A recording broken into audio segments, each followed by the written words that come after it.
নমস্কার বন্ধুরা, আপনারা দেখছেন পূর্ণ ব্রহ্মজ্ঞান ইউটিউব চ্যানেল। আমি চন্দন মুখার্জি আপনাদের সঙ্গে। আজকে আমরা যে বিষয় নিয়ে আলোচনা করবো, আশা করি সবাই থাম্বনেল টাইটেল দেখেই বুঝতে পেরে গেছেন আজকের আলোচনার বিষয়টা কি। হ্যাঁ বন্ধুরা, ঠিকই দেখেছেন আপনারা। আজকের আলোচনার বিষয় হলো বৃহস্পতি গ্রহটা যদি আপনার তুলা রাশির ঘরে থাকে তাহলে আপনারা সাধারণত কি ধরনের ফলাফল পেয়ে থাকেন বা পেতে পারেন বা পেতে চলেছেন। ছোট ভিডিওটাকে বিনা স্কিপ করে ধৈর্য সহকারে যারা শেষ পর্যন্ত পুরোটা দেখবেন তারাই কিন্তু ফুল ইনফরমেশন পাবেন, নচেত কিন্তু নয়। তো চলুন শুরু করা যাক। দেখুন, আপনার মনে প্রশ্ন হতেই পারে যে তুলা রাশির ঘরটা কারো লগ্ন সাপেক্ষে দ্বিতীয় ঘর, কারো পঞ্চম, কারো নবম, সকলের কি করে একরকম ফলাফল দেবে। নিশ্চয়ই সেটা আগে বুঝবেন। আমি বারবার বলছি, আমি বেছে বেছে বাছাই করে বেসিক কথাগুলোই বলবো।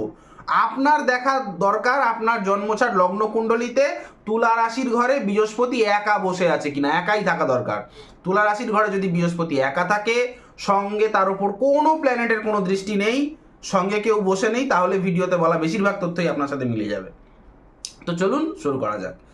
দেখুন, এই তুলা রাশির ঘরটা হচ্ছে কালপুরুষ রাশিচক্রের সপ্তম হাউস এবং বৃহস্পতি হচ্ছে কালপুরুষ রাশিচক্রের নবম এবং দ্বাদশাধিপতি। তাহলে 9, 12 এবং 7-এর একটা কানেকশন হলো। তাহলে এখানে তুলা রাশির ঘরে যদি বৃহস্পতি যাদের বসে থাকে তারা দেখবেন সাধারণত তাদের জীবন সঙ্গী বা জীবন সঙ্গিনী বেশ লম্বা চওড়া মানুষ হবে এবং এদের মুখমণ্ডল বেশ বড় হয়, এদের কথাবার্তা খুবই শ্রুতি মধুর হয়, বেশিরভাগ ক্ষেত্রে সাংসারিক হয়, ধার্মিক দয়াবান হয়, হ্যাঁ, এবং উচ্চাকাঙ্ক্ষী হয়। মানে মনের মধ্যে প্রচণ্ড বড় হওয়ার একটা আশা এগুলো থাকবে, যেটা থাকা ভালো, খুবই ভালো। এই তুলা রাশির ঘরে যাদের বৃহস্পতি গ্রহটা বসে থাকে, জেনে রাখবেন আপনাদের বিবাহিত জীবন কিন্তু স্বীকৃতি পাবে, সামাজিক স্বীকৃতি লাভ করবে। আপনারা ভাগ্যে ভালো গুরু পেতে পারেন। গুরু সেটা আপনার শিক্ষাগুরু হতে পারে হায়ার এডুকেশনের, বা আপনার দীক্ষাগুরুও হতে পারে, সদ্গুরু আপনার ভাগ্যে জুটবে।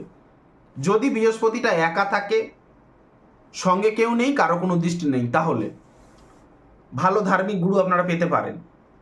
আর কি হবে আমরা জানি, আমি একটা শর্ট ভিডিওতে কিছুদিন আগে বলেছিলাম তুলা রাশির ঘরে যেই প্ল্যানেটটা বসবে সেই প্ল্যানেট অনুযায়ী আপনার চিন্তাধারা হবে। এখন তুলা রাশির ঘরে যদি বৃহস্পতির মতো প্ল্যানেট বসে থাকে, দেখবেন আপনার অপোজিটের মানুষটার চিন্তাধারা বেশিরভাগ মানে কি বলবো, ভগবানকে নিয়ে, স্পিরিচুয়ালিটি নিয়ে। এবং এরা যাদের তুলা রাশির ঘরে দেখবেন বৃহস্পতি গ্রহটা বসে রয়েছে তারা কিন্তু খুব একটা সেক্সুয়ালটাকে প্রায়োরিটি দেয় না। সাংসারিক জীবন এটা সাংসারিক হয়, বাট সেক্সুয়ালটাকে করতে হয়, করে সেই জন্য। কিন্তু এরা সবাইকে নিয়ে মানে পারিবারিক হয় খুব, সবাইকে নিয়ে মিলিয়ে গুছিয়ে একসঙ্গে চলতে পারে এবং পরিবারের লোকজনরা এদেরকে কিন্তু খুব ভালোবাসে, এটা জেনে রাখবেন। পরিবারের খুব প্রিয় পাত্র হয়ে ওঠে এই যাদের এই বৃহস্পতি তুলা রাশির ঘরে থাকে। এবার জেনে রাখবেন যাদের এই তুলা রাশির ঘরে বৃহস্পতি গ্রহটা থাকবে তাদের বেশিরভাগ ক্ষেত্রে, আমি কিন্তু প্রপার প্রতিটা জনের ধরে ধরে পুষ্টি দেখছি না, বেশিরভাগ ক্ষেত্রেই কিন্তু অ্যারেঞ্জ ম্যারেজ হয়ে থাকে।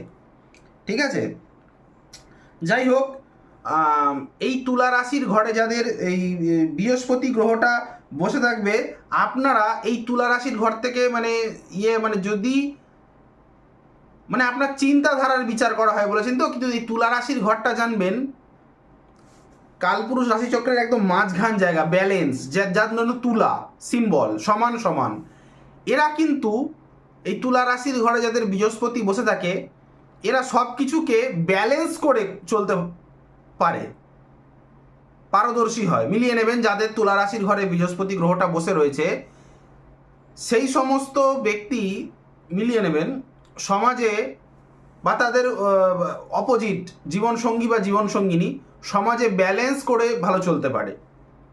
হ্যাঁ, আর এই তুলা রাশির ঘরে যাদের বৃহস্পতি বসে থাকে, যদি আপনারা কখনো ব্যবসা করতে চান, বৃহস্পতি রিলেটেড ব্যবসা করবেন, দশকর্মা ভাণ্ডার করতে পারেন, মুদিখানা দোকান করতে পারেন, আপনাদের কিন্তু ভালো চলবে। যদিও ব্যবসা করতে গেলে আপনার জন্মছকের প্রপারলি সেভেন্থ হাউস লর্ডের পজিশন অতি অবশ্যই দেখে নিতে হবে।